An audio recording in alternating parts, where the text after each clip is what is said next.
2024년 10월 파리 소르본 대학 대강당에서 열린 세계 식문화 철학 심포지엄의 마지막 날이었다. 오후 3시 독일 프라이부르크 대학의 인류문화학자 드라이브 제커브 스타이너가 연단에 올랐다. 키 185cm의 날씬한 체구, 회색 수염이 단정하게 다듬어진.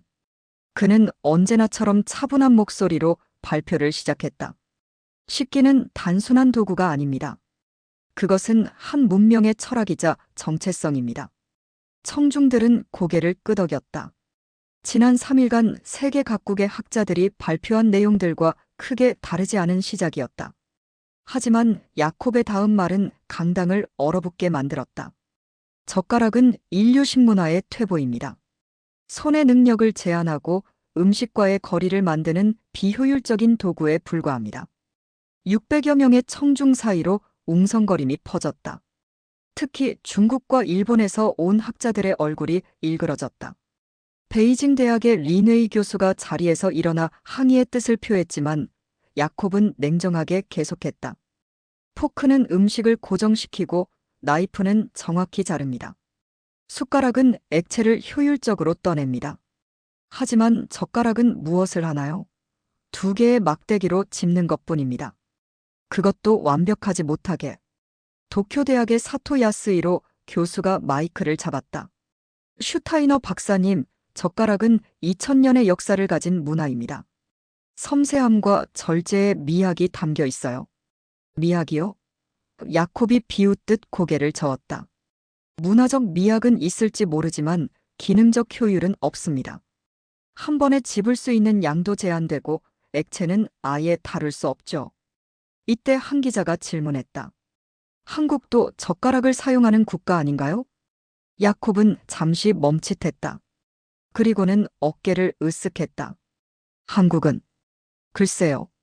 애매한 식문화를 가진 나라 같은데 깊이 연구해 본 적이 없어서 언급하기 어렵습니다.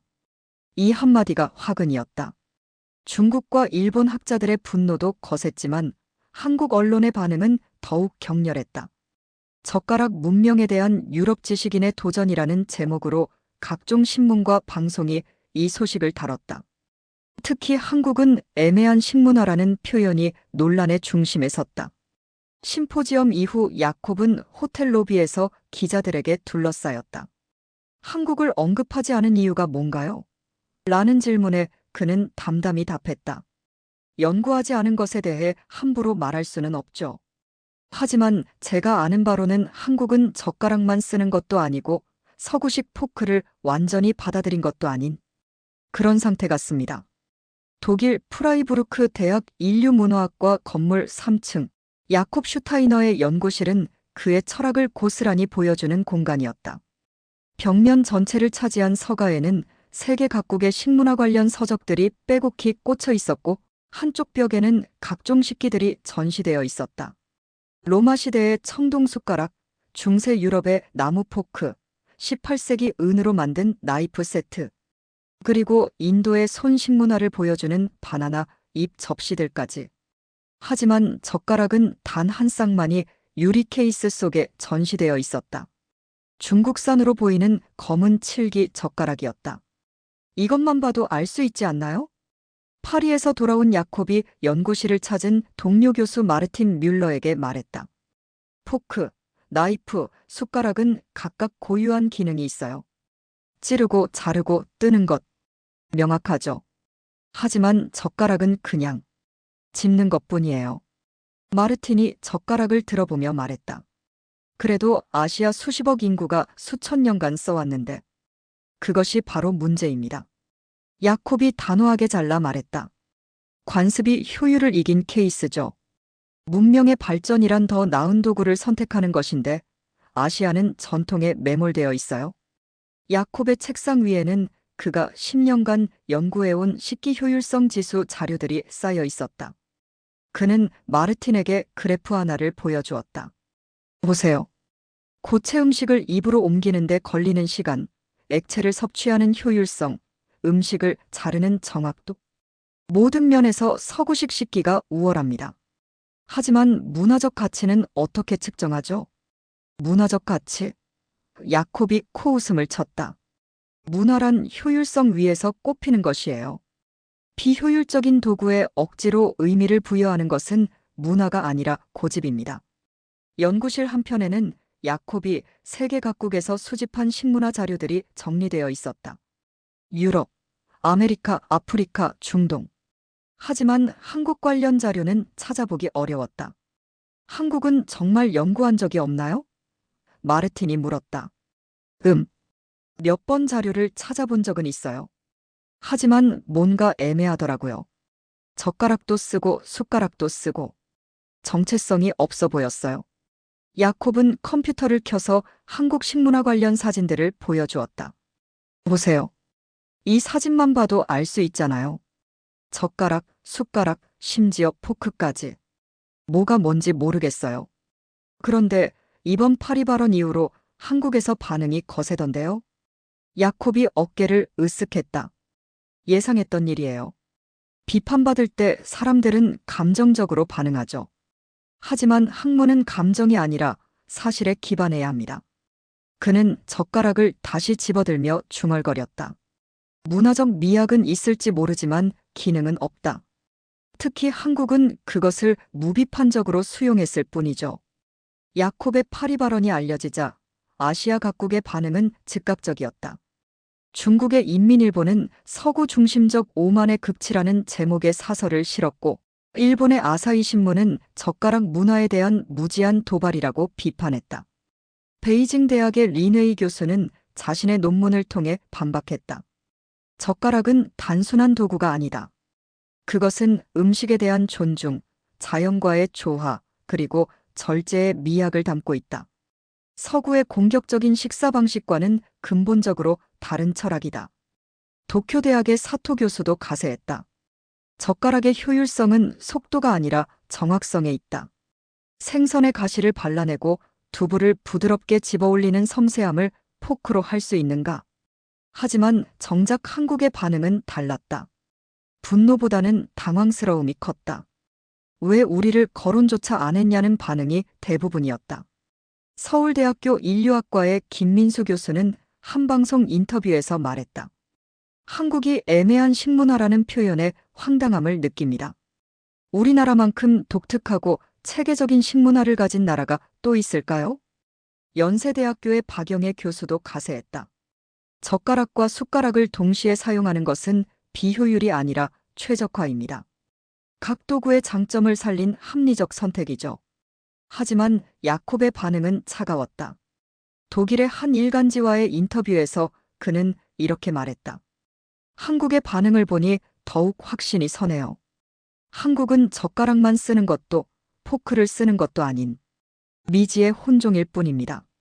명확한 철학 없이 이것저것 섞어 놓은 상태죠. 이 발언은 한국 내 여론을 더욱 격화시켰다. 한국식문화학회는 공식 성명을 발표했다. 야콥 슈타이너 박사의 발언은 한국 식문화에 대한 무지에서 비롯된 것입니다.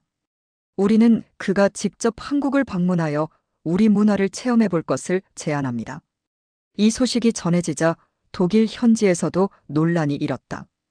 프라이부르크 대학의 동료 교수들 중 일부는 야콥의 일방적인 주장에 우려를 표했다. 야콥, 자네가 너무 성급한 것 아닌가?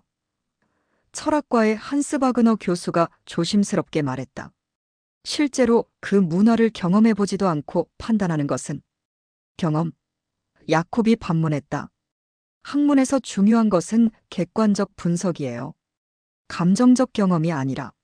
하지만 논란은 계속 커져갔다.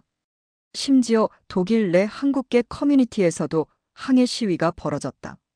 프랑크푸르트의 한국문화원 앞에서 열린 시위에서 한 참가자는 이렇게 외쳤다. 우리는 야콥 교수가 직접 와서 확인해 보길 원합니다.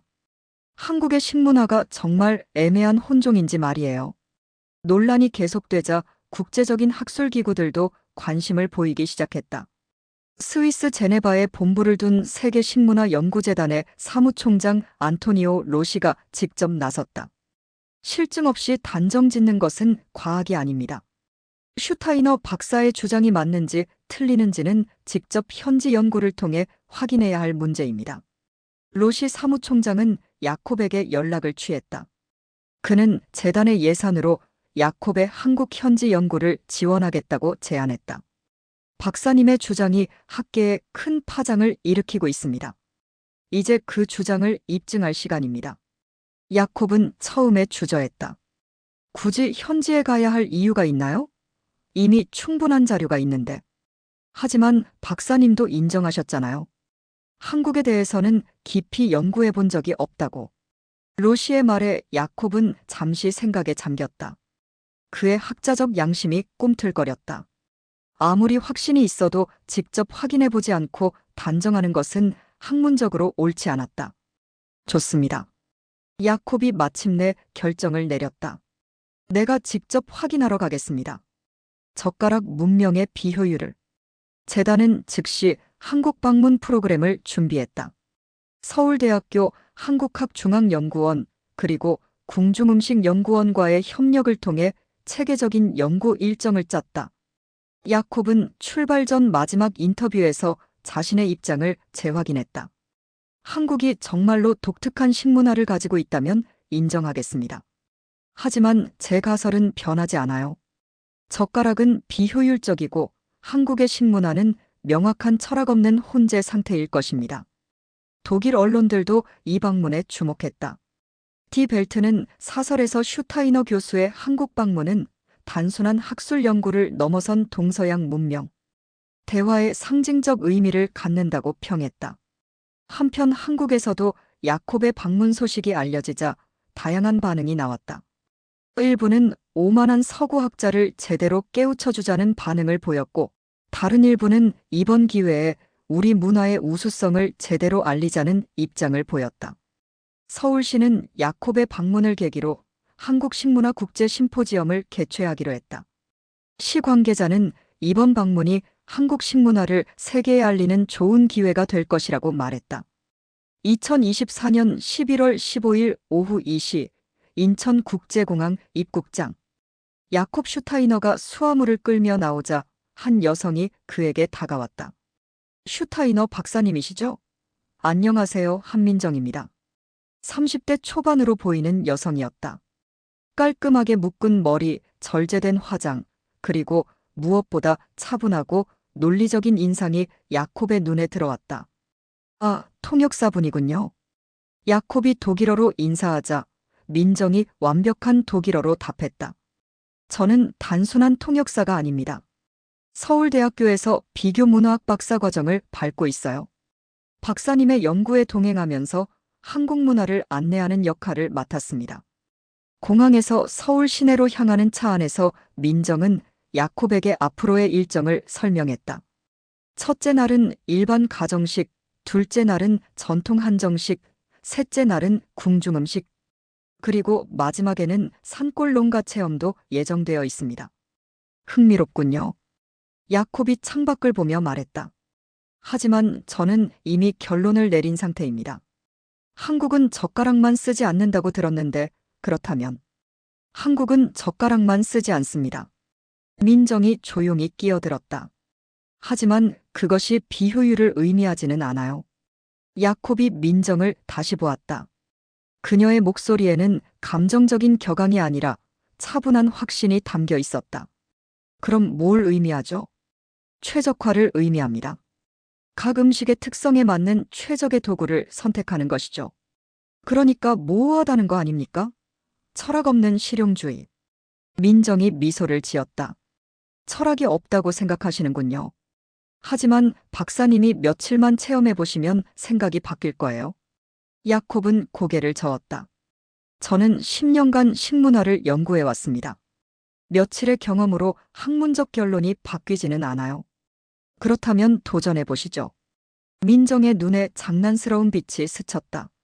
만약 박사님의 가설이 틀렸다면 어떻게 하실 건가요? 틀릴 리 없습니다. 야콥이 단언했다.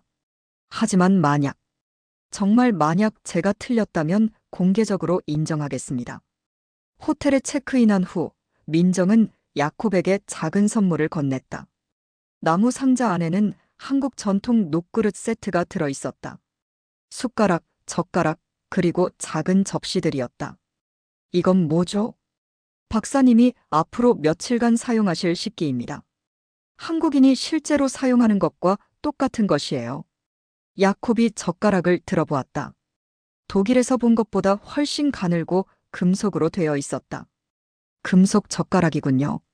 중국이나 일본과는 다르네요. 네, 한국만의 특징입니다. 무게감이 있어서 처음엔 어색하실 거예요. 야콥이 젓가락을 이리저리 돌려보며 중얼거렸다. 무겁고 미끄러우면 더 비효율적이겠네요. 그럴까요? 민정이 의미심장하게 웃었다. 내일 직접 경험해 보시죠. 다음 날 오전 민정은 야콥을 명동의 한 한정식 전문점으로 안내했다. 옛날 집이라는 간판이 걸린 소박한 외관의 식당이었다. 여기는 일반적인 한국 가정식을 맛볼 수 있는 곳입니다. 둘이 자리에 앉자 주인 할머니가 반찬들을 하나씩 내오기 시작했다. 김치, 나물, 조림, 구이. 작은 접시에 담긴 다양한 음식들이 상을 가득 채웠다. 이렇게 많은 반찬을. 야콥이 놀라워했다. 이것이 한국식 상차림의 기본입니다. 밥, 국, 그리고 여러 가지 반찬들을 함께 먹어요. 마지막으로 뜨거운 된장국과 흰 쌀밥이 나왔다.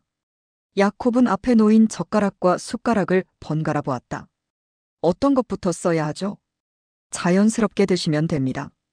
야콥은 젓가락을 들고 김치를 집어보려 했다.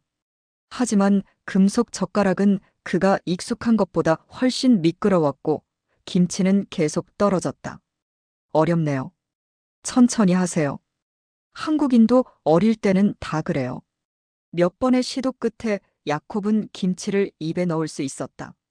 그런데 이번에는 밥을 어떻게 먹어야 할지 막막했다. 밥은 젓가락으로 어떻게 먹나요? 한국에서는 밥을 젓가락으로 먹지 않아요. 민정이 숟가락을 들어보였다. 밥과 국은 숟가락으로 먹습니다. 야콥이 당황한 표정을 지었다. 그럼 젓가락과 숟가락을 번갈아가며 쓴다는 말인가요? 네, 그렇습니다. 야콥은 민정의 행동을 유심히 관찰했다. 그녀는 젓가락으로 나물을 집어먹고 숟가락으로 밥을 떠서 입에 넣고 다시 젓가락으로 생선을 발랐다. 그리고 숟가락으로 국을 떠서 마셨다. 저건 규율이 없습니다. 도구란 정체성을 가져야 하는데. 정체성이요? 민정이 젓가락을 내려놓고 야콥을 바라보았다. 박사님은 도구의 정체성을 어떻게 정의하시나요? 각 도구는 고유한 기능을 가져야 합니다. 포크는 찌르고 나이프는 자르고 숟가락은 뜨는 것처럼. 그렇다면 젓가락의 고유 기능은 뭔가요? 집는 것이죠. 맞습니다. 그리고 숟가락의 기능은 뜨는 것이고. 그럼 한국인은 집을 때는 젓가락을, 뜰 때는 숟가락을 쓰는 거예요. 각각의 고유 기능을 정확히 활용하는 거죠. 야콥이 잠시 말문이 막혔다. 민정이 계속했다. 정체성은 융합에서 더 깊어져요. 하나의 도구만 고집하는 것이 아니라 상황에 맞는 최적의 선택을 하는 것이 진정한 효율성 아닐까요? 야콥은 다시 젓가락을 들었다. 이번에는 조금 더 자연스럽게 반찬을 집을 수 있었다. 그리고 숟가락으로 밥을 떠서 입에 넣었다. 흥미롭긴 하지만 야콥이 중얼거렸다. 여전히 비효율적으로 보입니다. 왜 하나의 도구로 통일하지 않는 거죠? 민정이 미소 지었다. 그건 내일 산골에서 답을 찾으실 수 있을 거예요. 사흘째 되는 날, 민정은 야콥을 강원도 정선의 한 산골 마을로 데려갔다. 서울에서 2시간을 달려 도착한 곳은 옹기종기 모여 앉은 전통 가옥들이 아름다운 시골 마을이었다. 여기서 뭘 하려는 거죠? 야콥이 물었다. 진짜 한국인의 식사를 보여드리려고요. 도시의 식당이 아닌 실제 가정에서 말이에요. 마을 어귀에 자리 잡은 한 농가의 대문을 열고 들어서자 70대로 보이는 할머니가 나와 반겼다. 김옥순 할머니였다. 어서 오세요. 독일에서 오신 교수님이시구나. 할머니는 이미 민정으로부터 야콥의 방문 목적을 들어 알고 있었다. 넓은 대청마루에 상을 차려놓고 두 사람을 맞았다. 할머니, 평소처럼 드시면 돼요. 교수님이 관찰하고 싶어 하세요. 상에는 갓 지은 밥, 된장찌개, 그리고 할머니가 직접 담근 김치와 각종 나물들이 올라와 있었다. 도시의 식당과는 다른 소박하지만 정겨운 상차림이었다. 할머니는 자연스럽게 숟가락을 들어 밥을 푸기 시작했다. 그런데 이상했다. 자신의 그릇에만 퍼주는 것이 아니라 야콥과 민정의 그릇에도 밥을 퍼주고 있었다. 할머니, 왜 다른 사람 밥까지 퍼주세요? 야콥이 호기심 어린 표정으로 물었다. 할머니가 웃으며 대답했다. 젓가락으론 밥을 못 퍼요. 밥은 숟가락으로 퍼야 나눌 수 있어요. 이 말에 야콥이 깜짝 놀랐다. 그동안 그는 젓가락과 숟가락의 효율성만 생각했지 사회적 기능에 대해서는 고려하지 못했던 것이다. 나눈다는 것이 무슨 의미인가요? 우리는 밥을 혼자 먹는 게 아니야. 함께 먹는 거지. 어른이 밥을 퍼주고 국을 떠주고. 그래야 가족이고 공동체야. 할머니는 계속해서 숟가락으로 된장찌개를 야콥의 그릇에 떠주었다. 젓가락으로는 이런 걸 할 수 없어. 젓가락은 자기 것만 집는 도구야. 야콥은 처음으로 진지하게 고민에 빠졌다. 그는 할머니를 따라 숟가락을 들어 밥을 떠보았다. 서툴렀지만 밥알 하나하나가 숟가락 위에서 안정감 있게 올라왔다. 카메라는 그의 손과 얼굴을 교차로 비춘다. 야콥의 표정에서 처음으로 확신이 흔들리는 기색이 보였다. 할머니, 그럼 젓가락은 언제 쓰세요? 반찬 집을 때 쓰지. 젓가락이 없으면 김치도 못 집고 생선 가시도 못 발라내. 하지만 밥하고 국은 숟가락이야. 그게 자연스러운 거야. 할머니의 말을 듣던 민정이 조용히 끼어들었다. 할머니, 왜 한국은 다른 나라와 달리 두 가지 도구를 함께 쓰게 되었을까요? 그야 당연하지. 할머니가 환한 웃음을 지었다.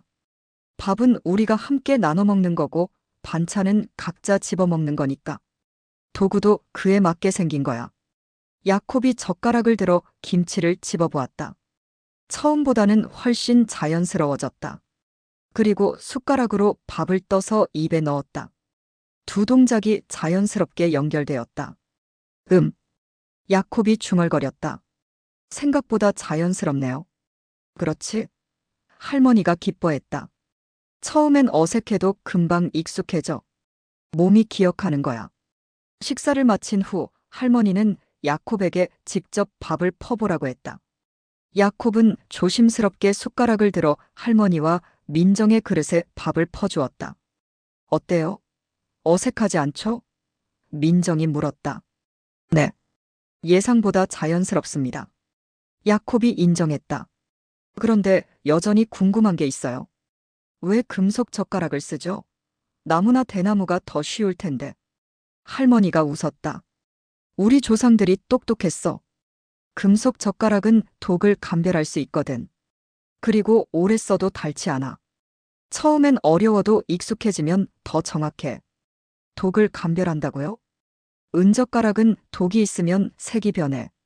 그래서 왕실에서 썼고 일반인들도 노쇠나 스테인리스로 만들었었지. 야콥이 자신의 젓가락을 다시 보았다.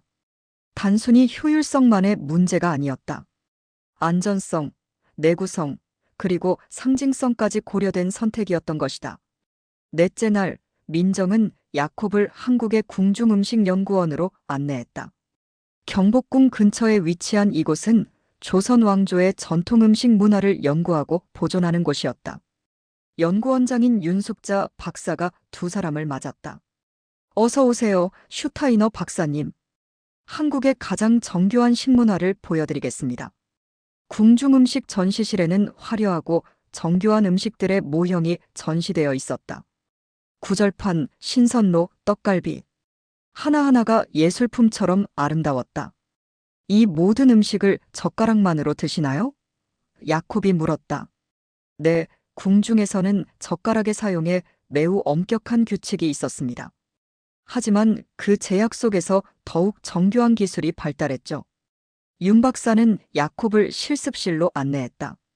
그곳에는 실제 궁중 음식들이 차려져 있었다. 직접 드셔보세요.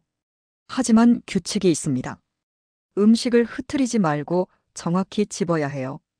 야콥은 젓가락을 들어 구절판의 나무를 집어보려 했다. 하지만 너무 섬세하게 꾸며진 음식을 건드리기가 조심스러웠다. 어려우시죠? 윤 박사가 미소 지었다. 이것이 바로 젓가락의 진정한 가치입니다. 음식에 대한 존중과 절제를 가르쳐 주죠. 야콥이 조심스럽게 나물 한 젓가락을 집어 입에 넣었다. 그 순간 놀라운 일이 일어났다. 여러 가지 나물의 맛이 입안에서 조화롭게 어우러지는 것이었다. 이 맛은 포크로는 불가능하겠네요. 맞습니다. 젓가락은 음식의 형태를 그대로 유지하면서 집을 수 있어요. 포크는 찔러서 구조를 파괴하지만 젓가락은 감싸서 집어 올리죠. 윤 박사는 신선로를 가리켰다. 이것을 보세요. 얇게 썬 고기, 버섯, 채소들이 층층이 쌓여 있어요. 포크로 찌르면 모든 층이 무너지지만 젓가락으로는 원하는 조합만 정확히 집을 수 있습니다. 야콥이 젓가락으로 신선로의 재료들을 조심스럽게 집어보았다. 정말로 포크로는 불가능한 정밀함이었다. 하지만 국은 어떻게 드시죠? 그래서 국과 밥에는 반드시 숟가락이 따릅니다. 윤 박사가 단호하게 말했다. 궁중에서도 젓가락만으로 모든 음식을 해결하려 하지 않았어요. 각 도구의 특성을 정확히 파악하고 활용했죠. 야콥은 처음으로 진지하게 고개를 끄덕였다. 이 나라는 도구보다 본질을 우선시하네요. 정확합니다. 우리는 도구를 위해 음식을 만드는 것이 아니라 음식을 위해 도구를 선택합니다. 식사를 마친 후 윤 박사는 야콥에게 특별한 선물을 건넸다. 조선시대 왕실에서 사용했던 것을 복원한 은젓가락과 은숟가락 세트였다. 이것을 받으실 자격이 있으신지 모르겠지만 윤 박사가 장난스럽게 말했다. 한국 식문화를 이해하려는 마음만큼은 인정해드립니다. 야콥이 은젓가락을 들어보았다. 무겁지만 균형이 완벽했다. 그리고 표면에는 섬세한 문양이 새겨져 있었다. 아름답네요. 도구도 예술이 될 수 있다는 것을 보여주는 증거입니다. 단순한 효율성을 넘어선 문화적 가치죠. 그날 저녁 민정은 야콥을 한강변으로 안내했다. 반포대교 위에서 바라본 서울의 야경이 아름다웠다. 두 사람은 강변 카페에 앉아 차를 마시며 지난 며칠간의 경험을 정리했다. 솔직히 어떠세요? 민정이 조심스럽게 물었다. 야콥은 한참 동안 말이 없었다. 그의 눈에는 지난 며칠간 본 것들이 파노라마처럼 스쳐 지나갔다. 할머니의 밥 퍼주는 모습, 궁중 음식의 정교함, 그리고 젓가락과 숟가락이 자연스럽게 어우러지는 한국인들의 식사 모습. 도구가 인간을 규정하는 줄 알았는데 인간이 도구를 길들이고 있었군요.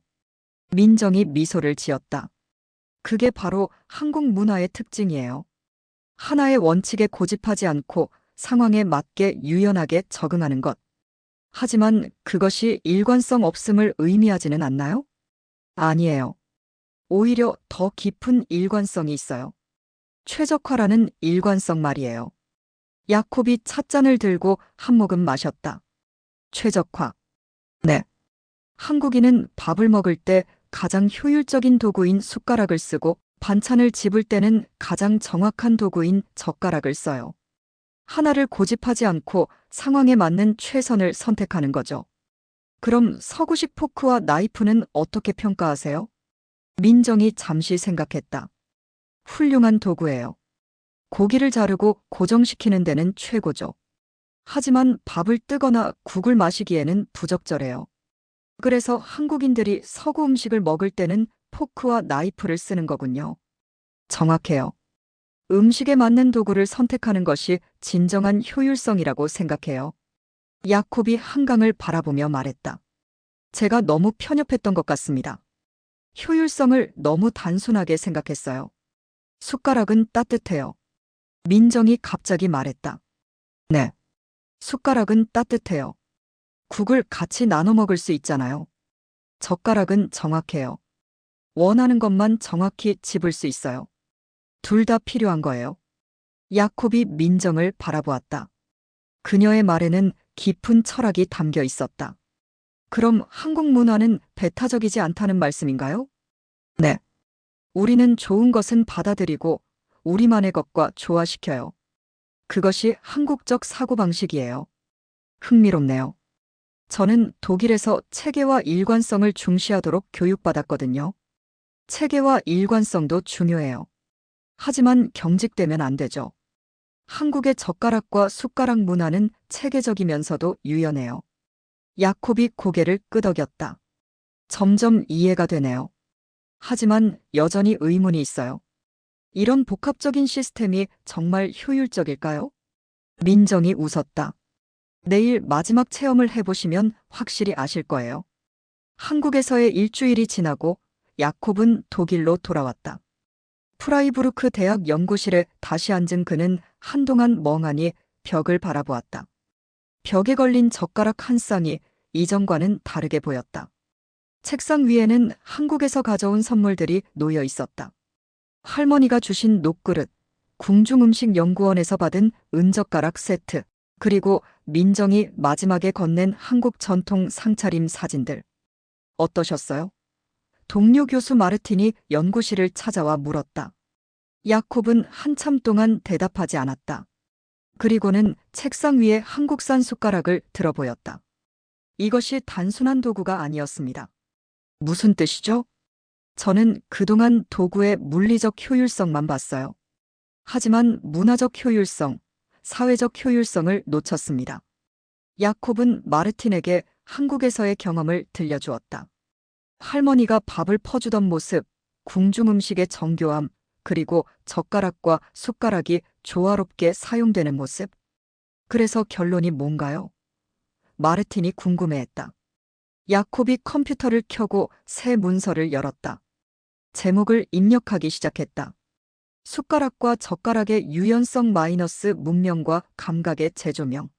새 논문을 쓰려고 합니다. 주제가 바뀌었네요. 네. 젓가락의 비효율성이 아니라 한국 식문화의 최적화 전략에 대해 쓰려고 해요. 야콥은 논문의 첫 문단을 쓰기 시작했다.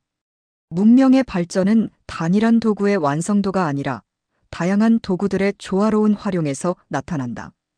한국의 젓가락 마이너스 숟가락 체계는 이러한 문명적 지혜의 대표적 사례다. 마르틴이 놀란 표정을 지었다. 정말 생각이 바뀐 거군요. 바뀐 게 아니라 확장된 겁니다. 효율성에 대한 제 정의가 너무 좁았어요. 야콥은 한국에서 찍은 사진들을 컴퓨터에 업로드하기 시작했다. 할머니의 식탁, 궁중음식, 그리고 자신이 서툴게 젓가락질하는 모습까지. 이 논문은 제 학문적 여정의 전환점이 될 것입니다. 며칠 후 야콥은 세계식문화연구재단에 보고서를 제출했다. 그리고 유럽의 주요 학술지에 새 논문을 투고했다. 논문의 결론부는 이렇게 끝났다. 한국의 식문화는 도구의 단순한 조합이 아니라 인간의 필요에 맞춘 정교한 최적화 시스템이다.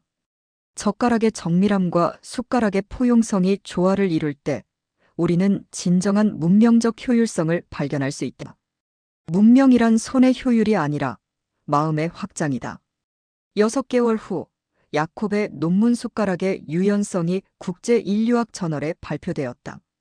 이 논문은 학계에 큰 반향을 일으켰다. 특히 아시아 학자들로부터 서구 학자의 겸손한 성찰이라는 평가를 받았다. 한국에서도 이 소식이 크게 보도되었다. 야콥은 한국의 한 방송국과의 화상 인터뷰에서 이렇게 말했다. 제가 한국에서 배운 것은 젓가락 사용법이 아니라 다양성의 가치였습니다. 하나의 관점으로 모든 것을 판단하려 했던 제 자신의 한계를 깨달았죠. 민정도 이 인터뷰를 보았다. 그녀는 야콥에게 이메일을 보냈다. 교수님의 논문 잘 읽었습니다. 처음 공항에서 만났을 때의 확신의 참모습과는 많이 달라지셨네요. 다음에 한국에 오시면 더 깊은 이야기를 나누고 싶습니다. 야콥은 즉시 답장을 보냈다. 민정님 덕분에 새로운 시각을 갖게 되었습니다. 곧 다시 한국을 방문할 예정입니다. 이번에는 학생들을 데리고 와서 한국의 식문화를 직접 체험하게 하려고 해요. 그리고 정말로 그해 가을, 야콥은 독일 대학생 20명과 함께 한국을 재방문했다. 이번에는 연구자가 아니라 문화 전달자로서였다. 프라이부르크 대학의 연구실 벽에는 이제 다양한 젓가락들이 걸려 있다. 중국의 나무 젓가락, 일본의 대나무 젓가락, 그리고 한국의 금속 젓가락. 그리고 그 옆에는 각국의 숟가락들도 함께 전시되어 있다. 야콥은 종종 그 앞에 서서 생각에 잠긴다. 도구는 문화를 만들고 문화는 다시 도구를 바꾼다. 그리고 그 과정에서 인간은 더욱 풍요로워진다. 한국에서 배운 가장 큰 교훈은 이것이었다. 문명의 진보는 하나의 완벽한 해답을 찾는 것이 아니라 다양한 가능성들을 조화롭게 엮어가는 것이다. 젓가락과 숟가락, 전통과 현대, 동양과 서양. 이 모든 것들이 대립하는 것이 아니라 서로를 보완하며 더 큰 가치를 창조할 수 있다는 것을 야콥의 새로운 연구는 계속되고 있다. 이제 그는 단일한 관점이 아니라 다양한 문화적 맥락 속에서 식문화를 이해하려 노력한다. 그리고 그의 연구실을 찾는 학생들에게 항상 이렇게 말한다. 학문의 시작은 확신이 아니라 의심입니다. 그리고 진정한 지혜는 자신의 틀림을 인정할 용기에서 나옵니다. 벽에 걸린 한국의 금속 젓가락이 연구실의 조명 아래 은은하게 빛난다. 그것은 더 이상 비효율의 상징이 아니라 문화적 다양성과 인간의 지혜를 보여주는 소중한 증거가 되었다.